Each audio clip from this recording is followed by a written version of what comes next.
Good afternoon. My name is Niko House, host of the political radio show Mi Casa es Su Casa. And today I wanted to talk to you about the childish banter going on from the Obama administration and Vladimir Putin.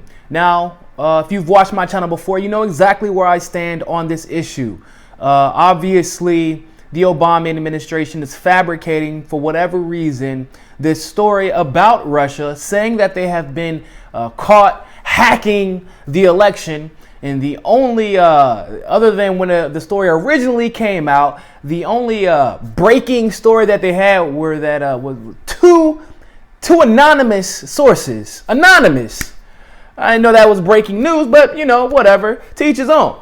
But two anonymous sources said that Vladimir Putin was directly involved in hacking the election. Now, once again, if you know anything about the election process in the United States of America, you would know that the elections are controlled at a precinct level. And therefore, if Vladimir Putin was to hack, which I'm assuming they mean to say influence, because obviously you're not going to hack paper ballots. But either way, if he was going to do that, he would have to have splinter cells literally in every significant precinct in the country. Ironically enough, all of these significant precincts are mostly democratically ran. So like you're talking about California and the San Francisco, Sacramento, or Los Angeles areas, in Michigan, in your Detroit, Flint areas, Wayne County areas. If you're talking about New York, you're talking about the city area. If you're talking about Florida, you're talking about Orlando and Miami, Tallahassee, and Jacksonville areas. And these areas just so happen to be controlled by Democrats.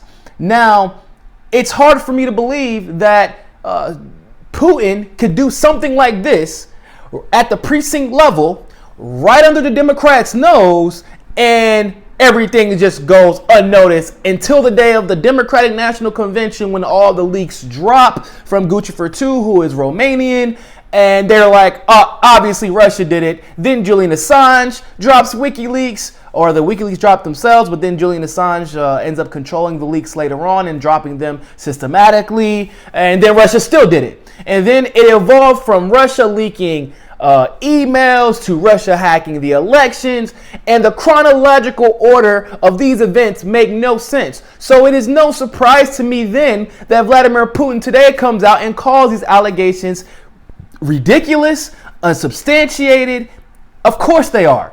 I don't know how any sensible person would think that if the CIA got information about Russia hacking the election, that we would know, that the public would know before the CIA actually had a solution and a legitimate response other than like the sanctions response. That's the basic response that they give for every significant situation. That we give sanctions to Iran, we give sanctions to Russia, give sanctions to Cuba. If you piss us off, we're giving you sanctions, and that's how you let the world know that we're like the United States is mad at you. But we didn't take significant action other than recently when we went to Poland. We put 4,000 military personnel in Poland. Now, people thought that was a direct response to Russia hacking the election. However, it was not.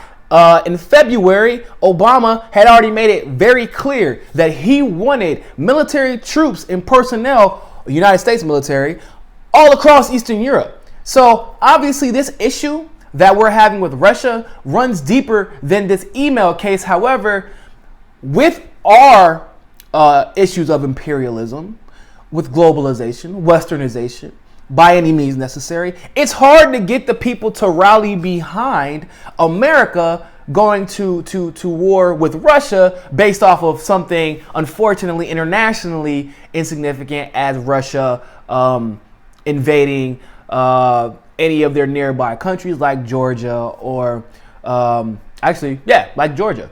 So we won't get behind that because we're like, well, we invade people all the time and we don't, nobody wants to end us because of it.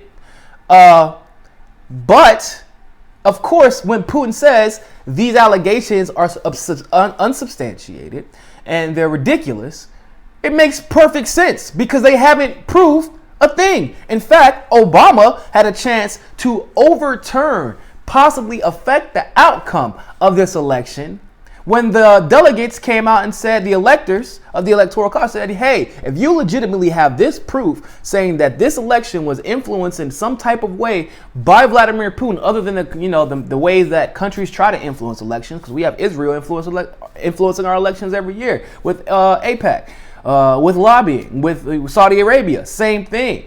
China, same thing. We have people influencing our elections for one candidate or the other every single year. So this isn't new.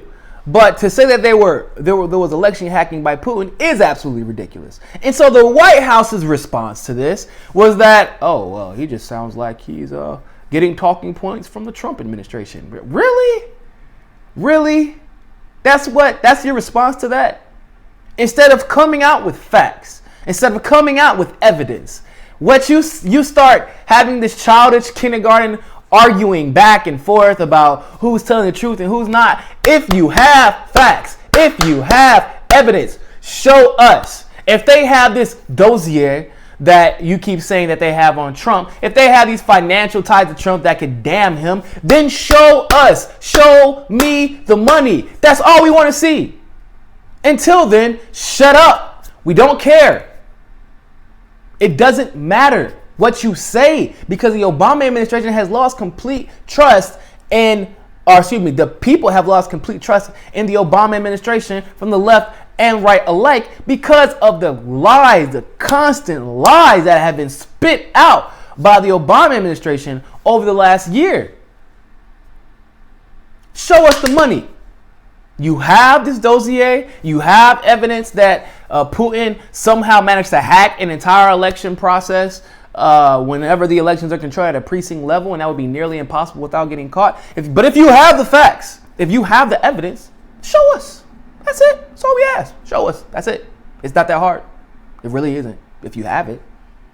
Like I said, CIA, that's not how they operate. If they have important information that could affect the outcome of an election or what have you, whatever, international relations, whatever, you don't find out. There's a reason that CIA is CIA. A counterintelligence. It's not intelligent to reveal your plan before you actually execute the plan. You don't even want to know. You don't even want the enemy to know that you know. Essentially, and I know it sounds crazy, but I was in the military. I was in the military intelligence brigade. You don't want your enemy to know that you know their plan. To know that you know, or you don't want them to know that you're mad at them. You don't want that, because then they're expecting you to attack. They're expecting sanctions. You want the sanctions to damage you, but now you're giving them economic foresight to say, okay, we need to prepare because we're about to be sanctioned. We need to start talking to so and so, so and so, and so and so. Like, you don't tell people your plan. The United States doesn't do that unless, of course, they want the people to rally behind it. Weapons of mass destruction, Vietnam War, communism, all that good stuff. They repeat the same narrative over and over again. They repeat those buzzwords, and guess what? People, yeah, we gotta go get Russia. Let me know what you think. Comment below, share this video, subscribe, like, all that good stuff. Thank you for watching. Tune in Fridays to my show, Mi Casa es Su Casa, and we will talk some more about this. Have a good day.